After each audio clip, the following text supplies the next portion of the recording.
we chose to approach this project in a three-phased approach. The governor's funds for Patriot funding is going to come in three phases. The first phase was awarded yesterday. The second phase will be awarded, it can be upwards of $200 to $300 million. They only awarded $131 million yesterday. He's got up to $1 billion available. So phase two will be awarded in November. That gives time to go in and do the entire mill around the lagoon and look at phase two of the project when we get started. Then phase three will be funded early next year. So all of this is going to move very, very quickly. You would be in the process, so we're going to try to get this project done. In the meantime, the great news for the city of Troy is that what has been funded is upgrade of Montgomery Street from 231 down to South 39th Street, then Madison Street over to South Grundy Street. And as you know, this is much needed issues on this section here. We will also take South 39th Street where the three-lane ends, and we will widen it 3-lane all the way up to the Madison-Montgomery Street intersection with South 39th Street. This has been fully funded. CDG Engineers is beginning immediately because we want our project we want to get this project underway and try to get phase two and phase three completed so that at some point in time we can complete that. The entire project, which would include, if you recall, 4-lane through the university, improving that intersection over at the high school, making it work a lot smoother than it works now, and then roundabout at the lagoon and bringing traffic away from this arena out to come out and go out South 39th Street, South Grundy Street, South 39th Street, and on out to the bypass that you can choose. It's a great project, and I just wanted to, since we just learned about it, to make sure that we were able to announce that this morning as well.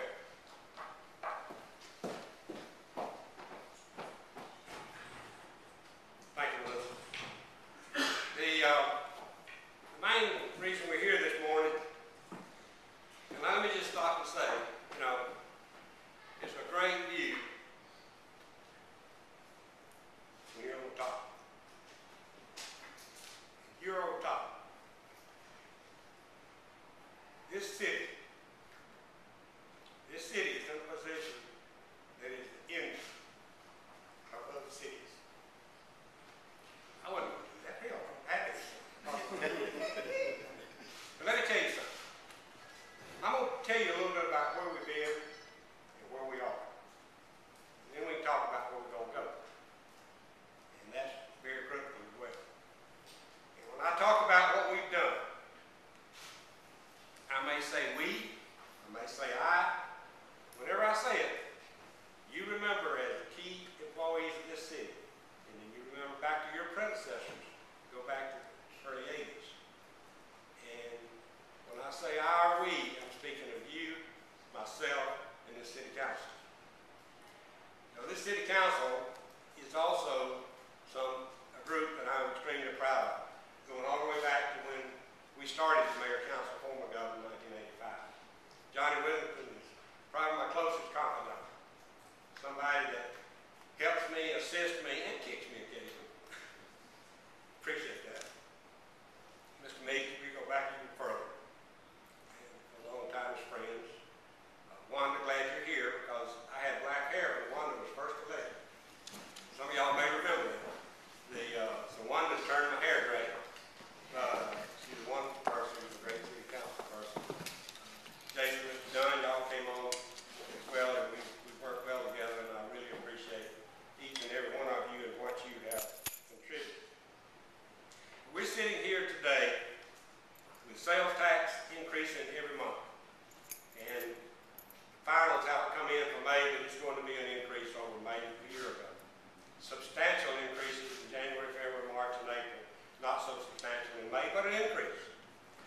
The trend appears to be continuing. So we are recovering and we're growing.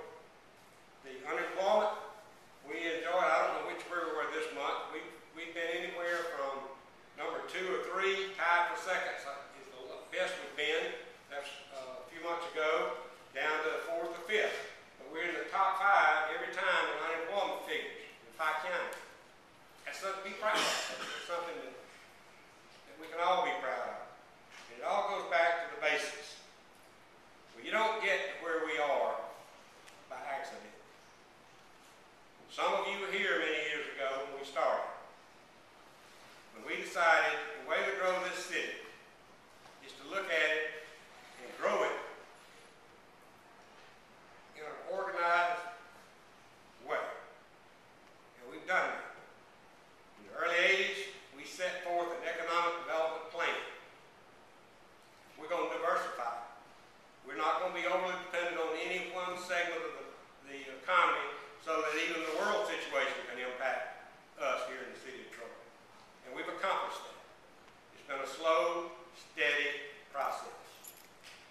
get there, like I said, the economic development plan started more with industrial than retail initially.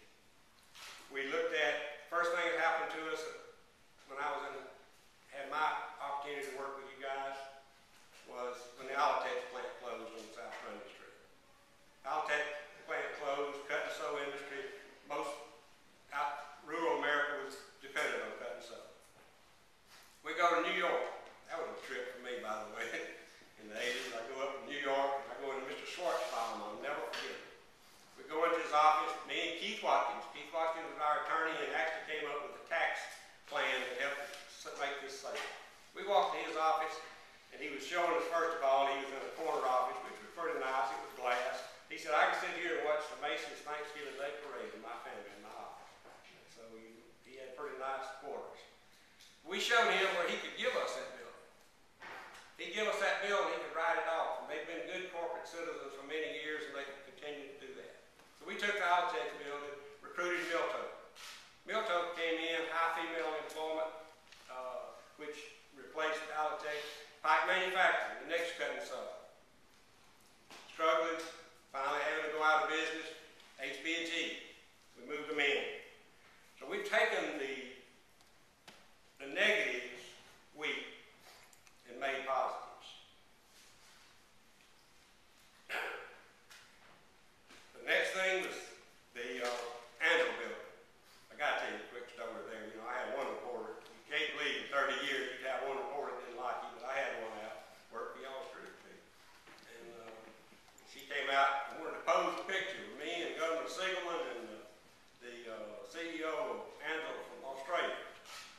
Pose a picture of us pulling the gloves on. They had changed from their former business of condoms. They lost their contract with the military, so they were making nicer-like gloves. I said, Deborah, you know, you should have done this when we had the other product out here, but never mind. I had a lot of fun. Had a lot of fun as I've gone through these years. But we took the Angelo building. I go to them. I got a good buddy, my Colonel Ray Rossell, the appraiser. Got a very favorable, fair appraisal. I talked the Angelo people into taking 50% of their appraised value if we could put somebody in it that would create jobs. They agreed. Okay, they came in, they bought the building from Angelo. City never got involved in the transaction. We just set up the deal. They bought it, and now they've added 150,000 square feet in the parking lots full of cars. We've taken those things where we've had some downturns, and we've turned them around and made them good. And I'm proud of that. Hudson Building was the next, you know, Paul consolidated with his business with a major company. Cargill they could do the production where they could take a pipe from the Cargill plant generating oil and just pipe it into the building and make the mayonnaise and stuff instead of having to put it on a rail car and bring it to Troy. So it made economical sense to close Hudson Industries in Troy after they consolidated with a bigger company. Again, when it started deteriorating, run down the building, you couldn't sell that building. We showed it to a lot of folks. So a local entrepreneur bought it, spent close to $1 million on it, had it spit shine, it glowed in the dark when it was when you walked in. You didn't need lights, it was so bright in there. Golden Boy Foods comes in, they're looking for a food quality building, we put them into it. So we've tried to address all of the things through the years to build this base that we're talking about here that generates this $57 million in income for us to provide services to our people. Then, of course, we go back to the 80s when Sikorsky, Lockheed Martin, the KW companies, they just keep adding companies out there. I think there's 9 of them now that they have where they're doing different things. And then we start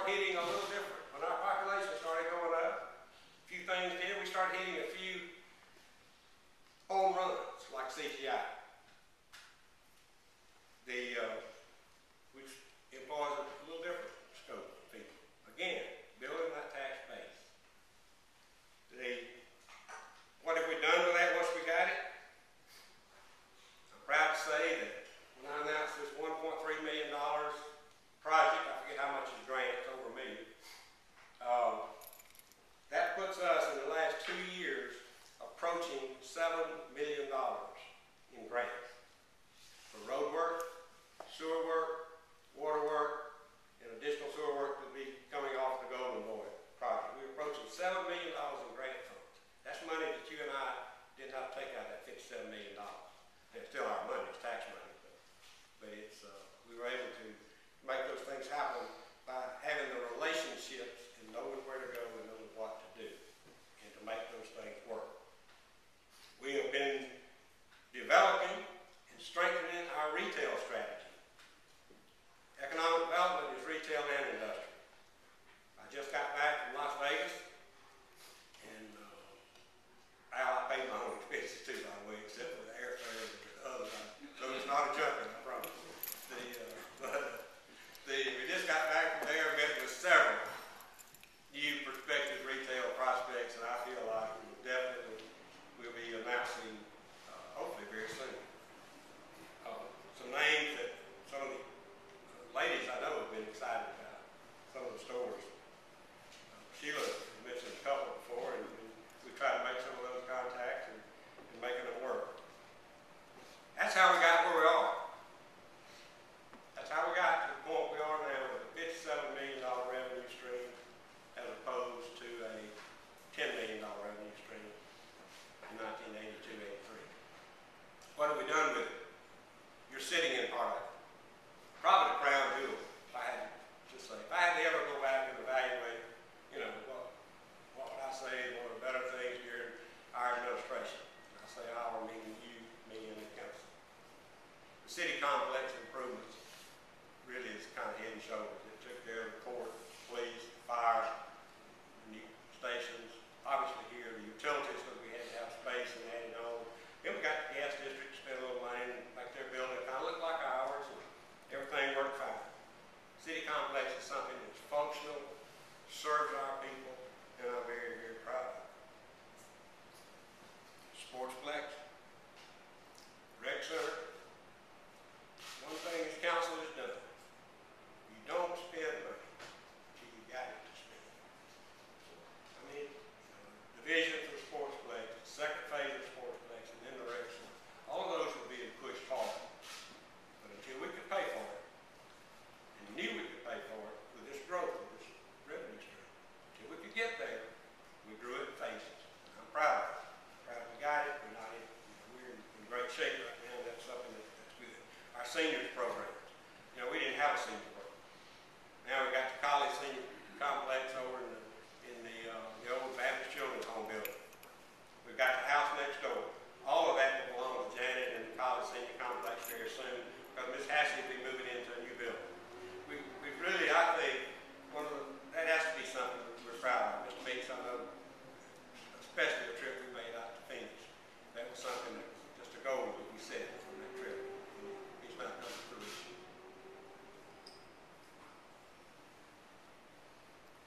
Our airport, something I'm very proud of. Something we've got state of the art, 6,500 feet is open now and being run. And that's something that we can be very proud of. And William just promised me by the end of June anyway, that we're going to open a new library. No, it doesn't matter. We're going to open it when it's right, when everything is right. The new library is something that will serve this city for past our life expectancy, I'm sure. And I'm proud of that. The public works loan, you finally going to get a nice place to go to work. And that's underway, and construction looks good out there. I'm proud of that. I'm going to probably miss something because I just jotted a few notes down. I don't do speeches, folks. Y'all know me well enough to know that. But the hospital, it's not solved yet. That's an issue that's still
appreciate you more than you know. He said, why is that, Jimmy? I said, because you advertise in our Troy paper your jobs for the sewer department, the police department, the fire department, and I go cut them out and put them on the bulletin board. Because I want our folks to see they ain't going the other way. So you already make more than they do down there. So, and that's no offense to them. It's just, I'm just telling you, this city council put together a merit system second to none with, and continues to support you, the employees of the city. Done pretty good to me too. You know, they pay me $113,000 a year. You know that, didn't you? That's pretty good. I've been fairly compensated. I have nothing, I have no regrets about my job here. We could, I think, now I'm not responsible for this being city hall. Mr. Meeks is. They built this, they finished this just before I was elected. I don't know the train. I'd have moved it away from the train, Mr. Meeks. You know that. It's hard to have to talk over.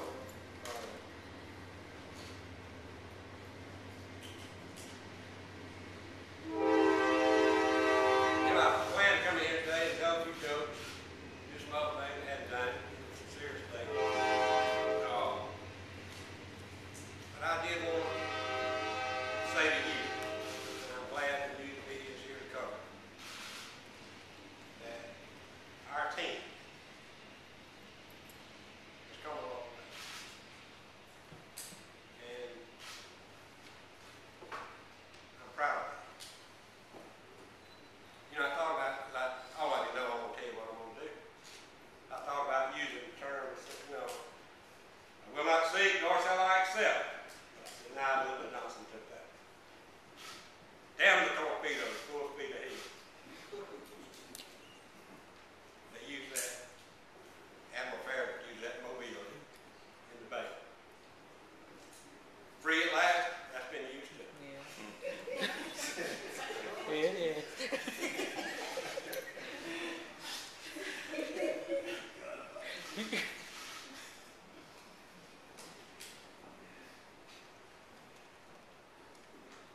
But after a lot of prayer,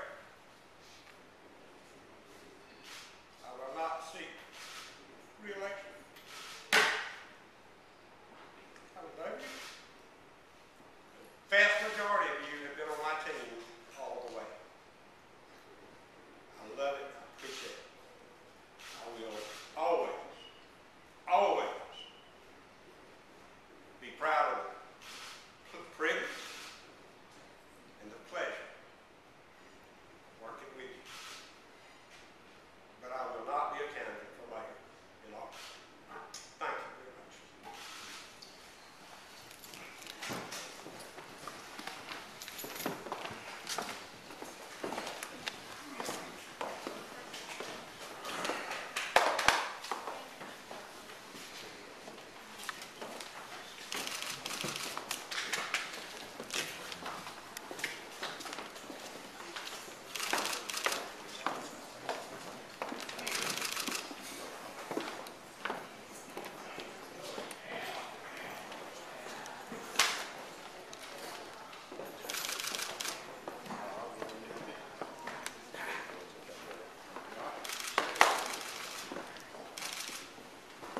Sorry about getting emotional.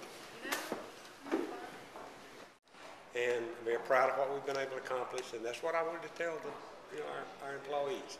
When you grow a city from $10 million revenue to $57 million revenue, and you do it without adding taxes, I think you've done a pretty good job. And they have done a great job. It's been a joy to lead them. And now I plan to, I'll never retire. I plan to actually maybe do a little work in economic development, grant, whatever, the things I know I'm good at. I know I can help people, and I'll do some of those things, and then I'll spend an awful lot of time with my grandkids. And, I have to ask this. We've talked about it with, one of your friends running. Do you think that, are you behind him and support him? I would absolutely have no input whatsoever into, the person that follows me. I don't think that's fair. I don't think that's the right thing to do. I think that the people in this community will elect somebody that will probably improve on what I've done a lot. So that's a good thing.